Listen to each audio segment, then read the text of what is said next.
Bonjour tout le monde, comme chaque quinzaine, je vous retrouve pour vous parler de la Lune. Alors cette fois-ci, on va avoir en septembre 2023 une pleine Lune qui va se produire le vendredi 29 à environ 10h GMT et environ midi en France, à 6 degrés du signe du Bélier. Donc lorsqu'une pleine Lune en Bélier se crée, eh bien, vous avez le Soleil qui se trouve en Balance et en face du Soleil, donc sur le zodiaque, bien sûr, au degré près, se trouve la Lune qui est en Bélier, et donc on a en astrologie une opposition Soleil-Lune. Alors la pleine Lune en Bélier, souvent on décrit la pleine Lune en Bélier comme une pleine Lune tonique, une pleine Lune assez ardente, dynamique. C'est une pleine Lune d'action, c'est une pleine Lune d'entreprise. Et donc, la Lune, donc, elle est en Bélier, c'est un signe plus individualiste, elle met le doigt sur ce que nous voulons vraiment par rapport aux autres et comment on veut agir par rapport aux autres, par rapport au Soleil qui se trouve juste en face dans le signe des Balances. Ici, on est quand même dans l'axe 1-7 en astrologie, et l'axe 1-7, c'est l'axe relationnel. La maison 1 en astrologie, c'est moi, et en face, vous avez la maison 7 qui représente moi plus l'autre, c'est-à-dire moi dans le couple, moi dans mes collaborations, moi dans mes relations, et donc dans mes associations surtout. Voilà, donc ici la Lune elle est en Bélier et en face on a le Soleil et on est dans cet axe relationnel. Donc on va peut-être avoir un éclairage par rapport à tout ce qui est relationnel et surtout moi, comment je me positionne par rapport aux autres.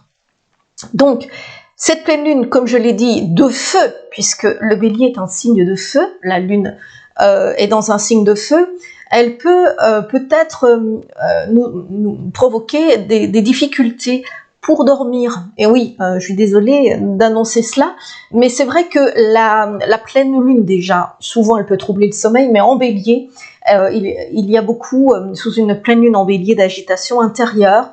Et c'est vrai qu'on peut avoir... Pourquoi? Parce qu'on peut avoir ce besoin, ressentir très très profondément ce besoin d'agir, de nous secouer pour avancer dans nos désirs, et donc du coup ça peut nous empêcher de dormir, de lâcher prise durant la nuit. Donc c'est vrai qu'en même temps c'est bien parce que cette pleine Lune en Bélier elle va nous permettre peut-être nous pousser à prendre les choses en main pour trouver l'équilibre, pour trouver le bien-être et pour ajuster nos relations en fonction de nos besoins. Alors sous une pleine Lune en Bélier, du coup, voilà, l'énergie est augmentée. Il peut y avoir beaucoup d'excitation dans l'air et donc au positif, eh bien, on est vraiment stimulé.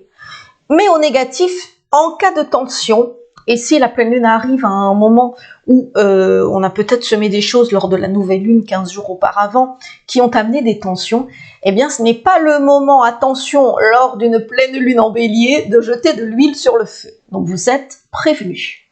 Alors cette pleine Lune, elle est nommée par certains la Lune des moissons, parce que c'est la première pleine Lune qui a lieu après l'équinoxe d'automne. Alors, petit zoom sur la pleine Lune. Du coup, si je regarde plus précisément, j'ai la carte du ciel ici sous les yeux. La pleine Lune du 29 septembre 2023. Alors, le vendredi 29, cette pleine Lune en Bélier, on voit qu'elle est liée du coup à Neptune. Et Neptune est lui-même opposé à Mercure.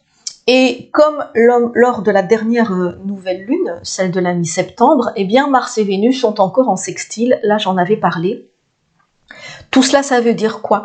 Eh bien, tous ces aspects, ils vous appellent à faire le point sur ce que vous n'avez pas encore accompli, en fait.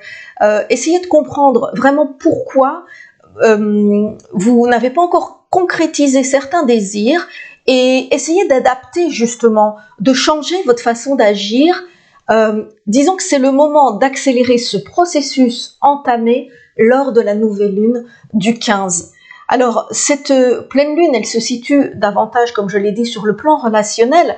C'est donc dans ce domaine-là, plus précisément, que vous avez des chances d'éclaircir une situation, un rapport, un accord, etc. Et vous l'avez compris, eh bien, ça doit venir de vous. Donc, bougez-vous.